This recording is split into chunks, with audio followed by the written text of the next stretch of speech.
we welcome you to the Divine Connection. Divine connection यानी अलौकिक संपर्क में हम आपका स्वागत करते हैं। Thank you for tuning in and for your continued support and prayers for this ministry. हमारे साथ में जुड़ने के लिए और आपकी इस सेवकाई के लिए सहायता और प्रार्थना के लिए बहुत बहुत धन्यवाद। My dear friends, as you know, March 8th is celebrated as Women's Day all over the world. मेरे दोस्तों, जैसे आप जानते हैं कि 8 मार्च पूरे संसार में वुमेन्स डे के रूप में मनाया जाता है। So today I want to pause from our routine thought and take a bypass and talk something about the women and what the Bible says about the women. आज हम यहाँ पर हमारे विषय को रोककर थोड़ा बाईपास लेकर देखेंगे स्त्रियों के बारे में कि बाइबल स्त्रियों के बारे में क्या बताती है।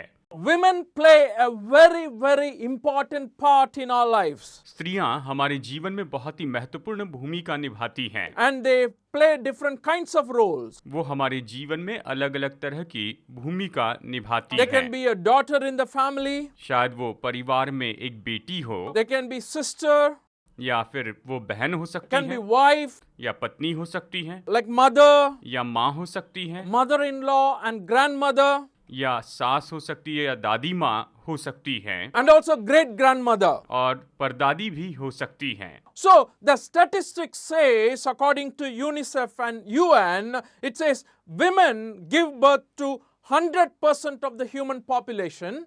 यूनिसेफ और यूएन के गिनती के अनुसार उनका कहना है कि स्त्रियों ने 100% जनसंख्या को जन्म दिया है। In addition to that, they do 66% of the world's work. इसी के साथ साथ पूरी दुनिया में जितना काम है उसका 66% काम स्त्रियां करती हैं, यानी वो इतना काम करती हैं। And also they produce 50% of the world's food.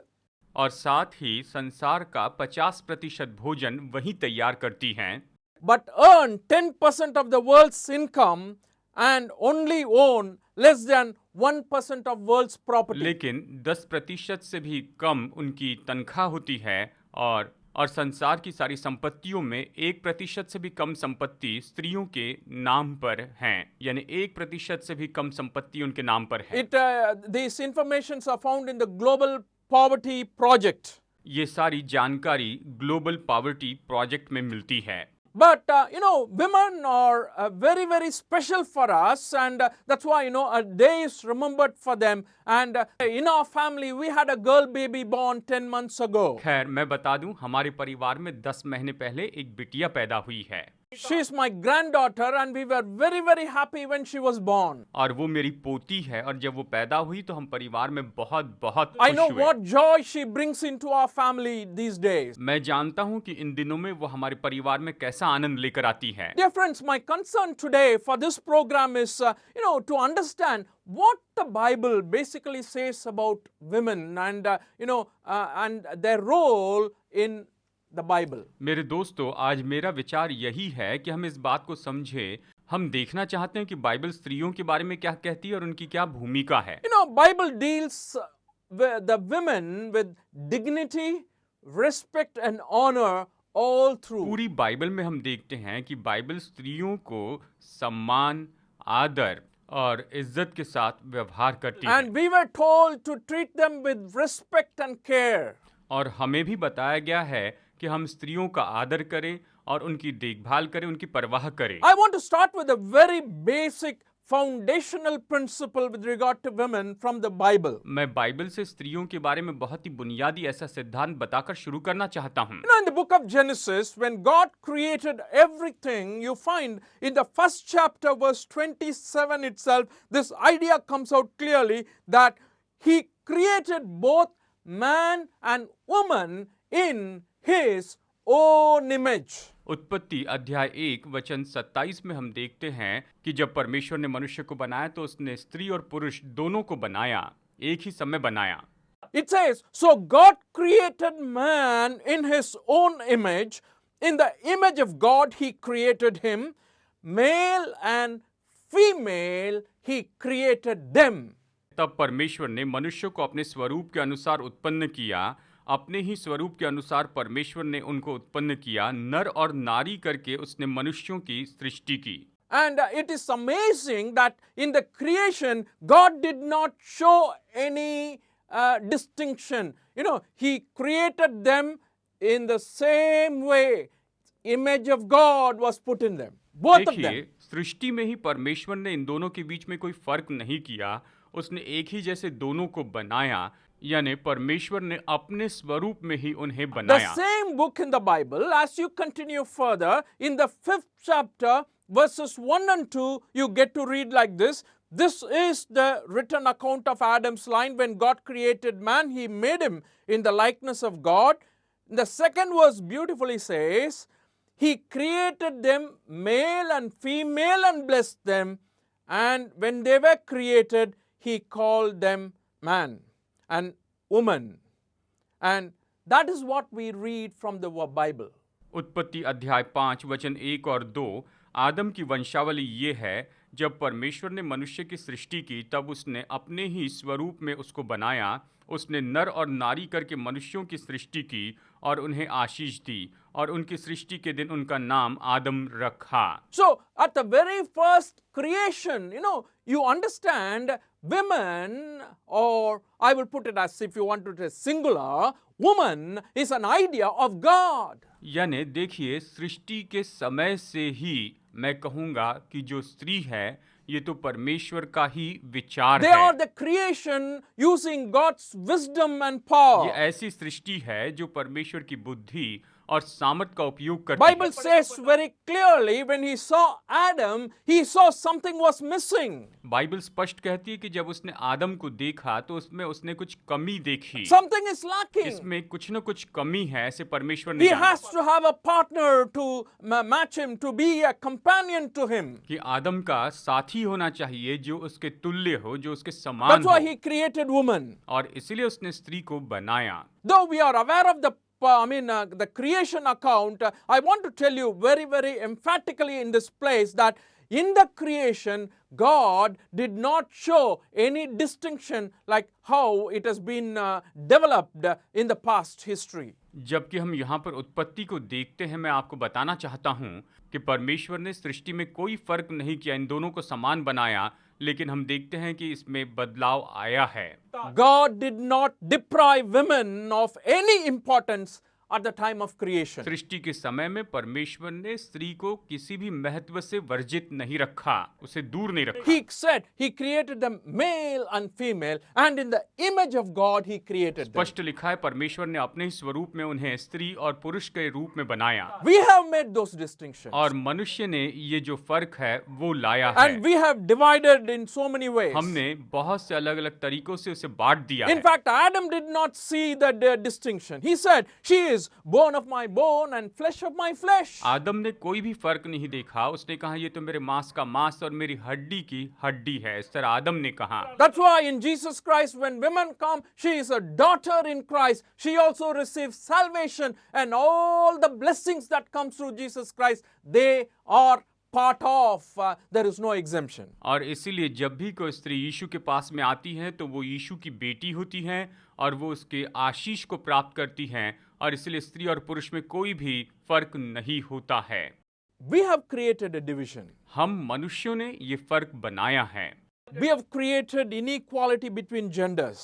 हम मनुष्यों ने स्त्री और पुरुषों के बीच में असमानता को लाया है। If you look at a time period, कर रही हूँ। you find, the equality that God has created you with and the importance you have given in the scripture has been kind of stopped and divided over the years. यहाँ पर हम देखते हैं कि परमेश्वर ने जो उन्हें समानता दी थी वो इतने साल के बीच में किसी न किसी तरीके से दूर कर In दी the Bible, गई। I want to read out a few more verses to show their importance. स्त्रियों के महत्व को समझाने के लिए मैं बाइबल से कुछ वचन पढ़ना चाहता हूँ।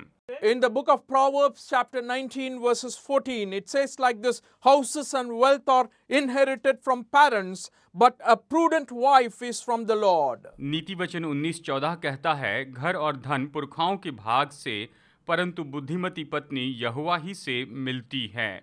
In the book of Ecclesiastes, chapter 9, verse 9, he says, Enjoy life with your wife whom you love all the days of this meaningless life. सभोपदेशक 9:9 कहता है, अपने व्यर्थ जीवन के सारे दिन जो उसने सूर्य के नीचे तेरे लिए ठहराए हैं अपनी प्यारी पत्नी के संग में बिताना, क्योंकि तेरे जीवन और तेरे परिश्रम में यही भाग है। Therefore, we understand God created man, God created woman with all equality and importance, and He wants man to enjoy life, and the women was given equal rights and privilege. और इसीलिए हम इस बात को समझते हैं कि परमेश्वर ने स्त्री और पुरुष दोनों को समानता में बनाया है, उन दोनों को समान अधिकार दिए हैं ताकि वो अपने जीवन का आनंद उठा सके। And that is the importance Bible gives. और बाइबल भी यही महत्व देती है। You know, when the Bible was taught to people, they realized that they need to honor women. जब लोगों को वचन से सिखाया गया तब उन्होंने जाना कि स्त्री का आदर करना And that चाहिए। is what I want to say again. और इसलिए मैं ये फिर से कहता हूँ कि स्त्रियों का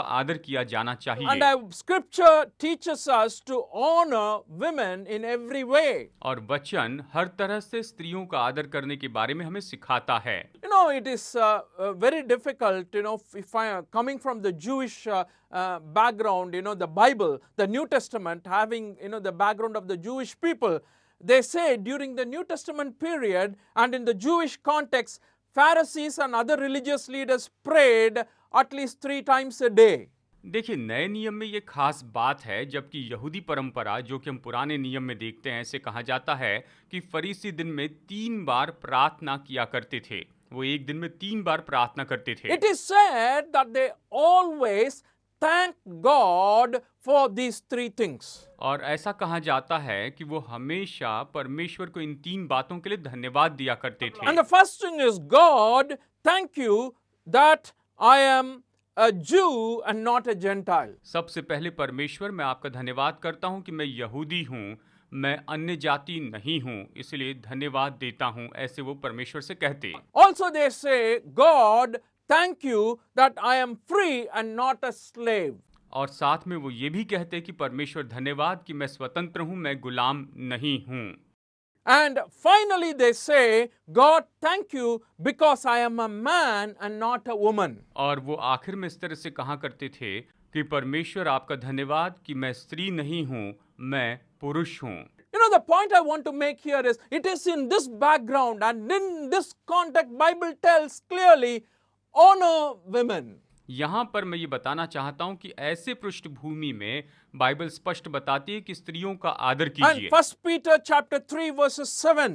पहला पत्रस अध्याय 3 वचन 7 में हम देखते हैं, Husbands, in the same way, be considerate as you live with your wives and treat them with respect as the weaker partner and as heirs with you of the gracious gift of life, so that nothing will hinder your prayers. वैसे ही हे पतियों, तुम भी बुद्धिमानी से पत्नी के साथ जीवन निर्वाह करो और स्त्री को निर्बल पात्र जानकर उसका आदर करो, ये समझकर कि हम दोनों जीवन के वरदान के वारिस हैं, जिससे तुम्हारी प्रार्थनाएं रुक न जाएं।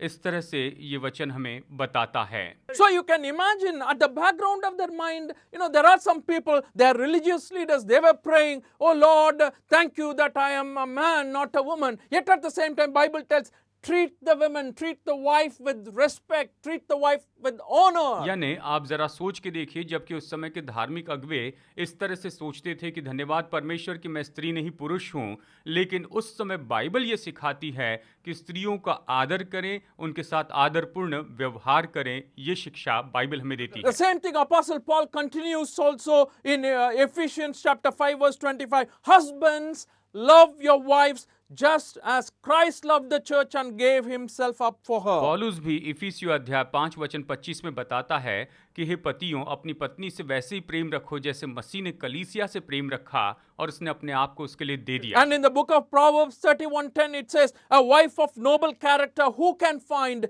She is worth far more than rubies. नीति वचन 31:10 कहता है, भली पत्नी कौन पा सकता है, क्योंकि उसका मूल्य मूंगों से भी बहुत अधिक है, यानी वो रत्नों से भी मूल्यवान है। So Bible puts her at a pedestal, at a level where, you know, she is treated highly with all the respect and honor. यानी बाइबल यहाँ पर स्त्रियों को बहुत ऊंचे पद पर रखती है ताकि उसका आदर किया जाए।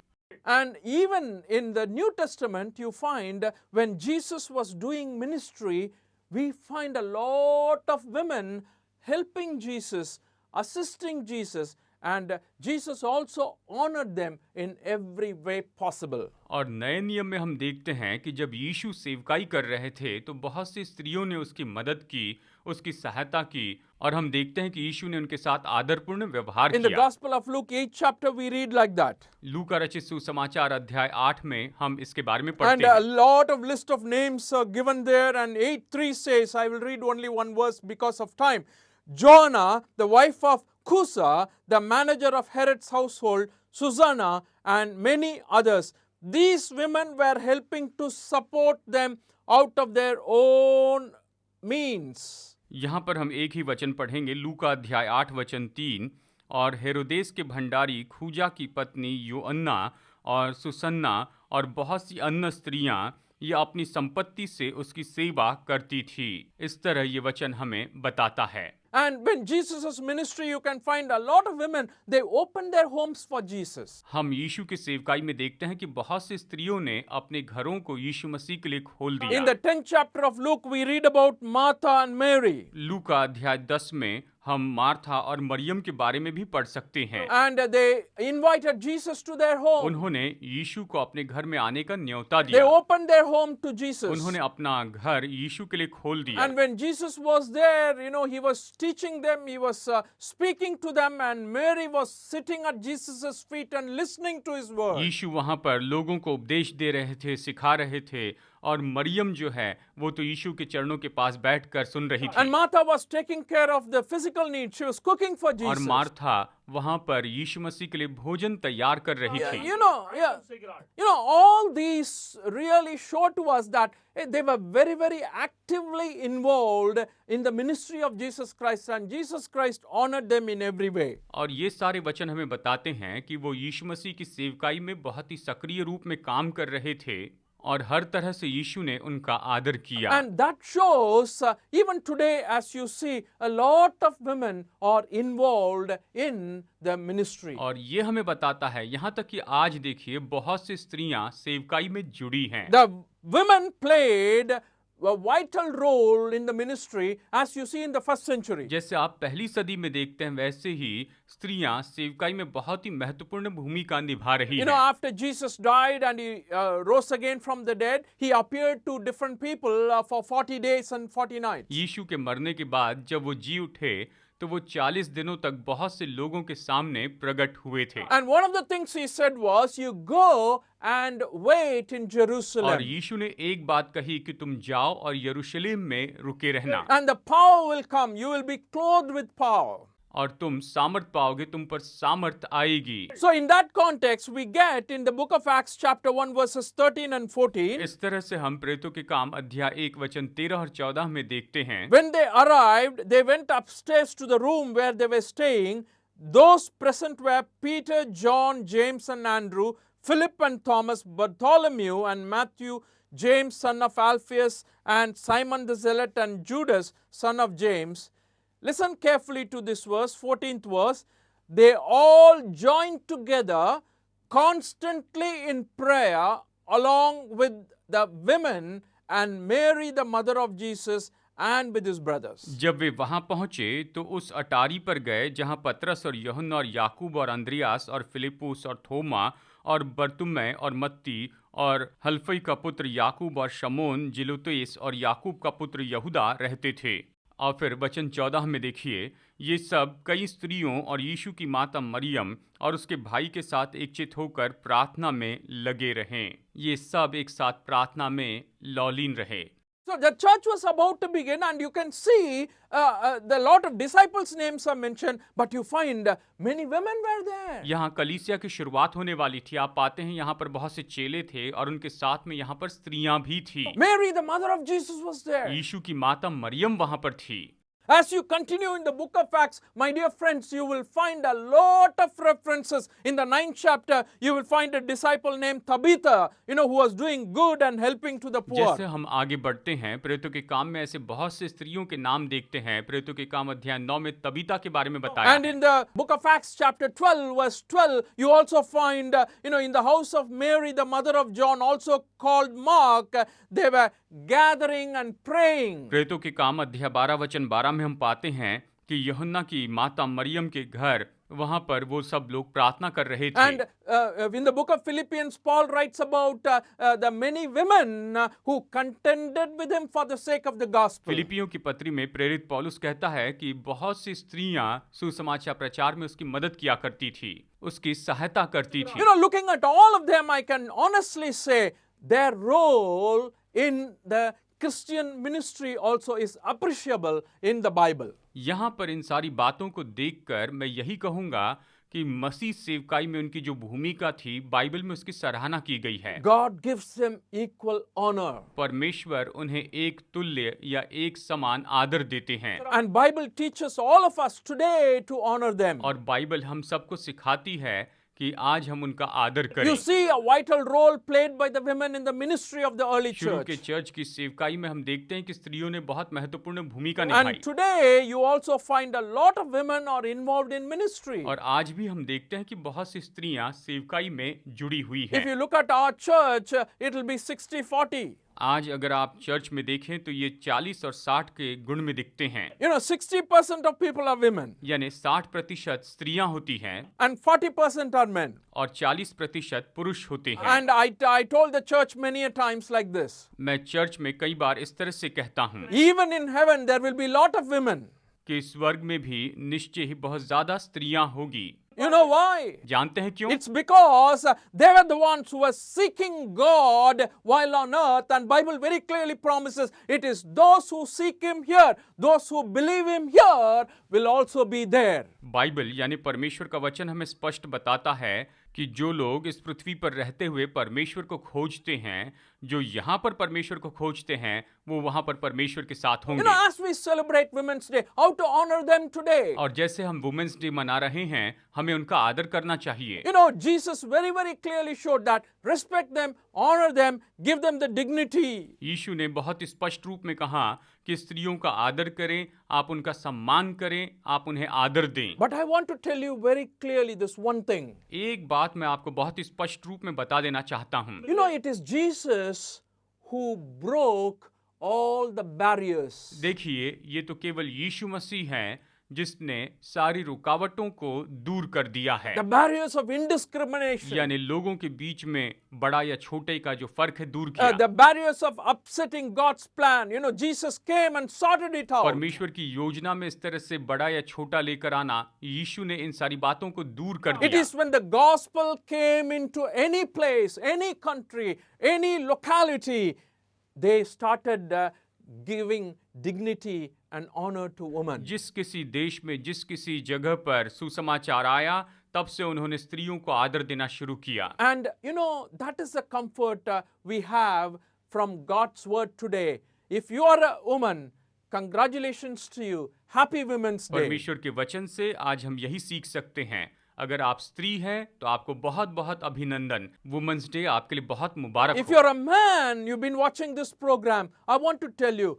always treat them with dignity, respect and honor. That's what Bible teaches. और अगर आप पुरुष हैं और आप ये प्रोग्राम देख रहे हैं तो मैं आपसे यही कहूंगा कि आप स्त्री का आदर कीजिए, क्योंकि बाइबल यही सिखाती है। I just want to read one verse and close. मैं अंत में केवल एक वचन पढ़ना चाहता हूँ। In the book of Galatians chapter 3 verses 28. गलातियों की पत्री अध्याय 3 वचन 28। And it talks about what Jesus Christ did for all of ये us. बताता है कि यीशु मसीह ने हम सब के लिए क्या किया है। It says there is neither Jew nor Greek, slave nor free, male nor female, for you are all one in Christ Jesus.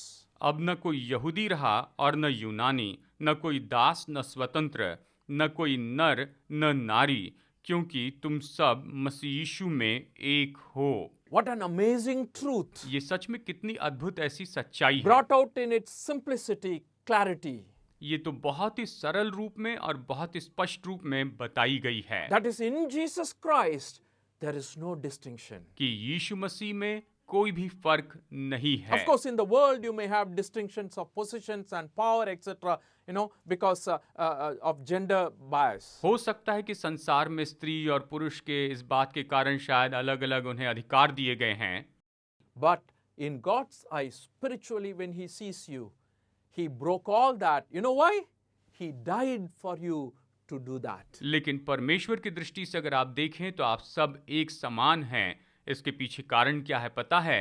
क्योंकि यीशु मसीह आपके लिए मर गए। He died on the cross of Calvary so that these distinctions can be removed completely, wiped out completely. वो कलवरी के क्रूस पर मर गए ताकि ये जो फर्क है ये पूरी तरह से दूर किया जाए। If you believe him, whatever way people may treat you on earth, I can guarantee you, the Lord whom I am preaching to you today, he looks at you with honor, dignity and respect. अगर आप उस पर विश्वास करते हैं तो चाहे लोग आपसे जैसे भी व्यवहार करें, लेकिन जिस परमेश्वर का मैं प्रचार करता हूं वो आपका आदर करते हैं, आपका सम्मान करते हैं, Because you carry his image. क्योंकि आप उसके स्वरूप में बनाए गए हैं। May God bless you and your family today. परमेश्वर आज आपको और आपके परिवार को बहुतायत से आशीष दे।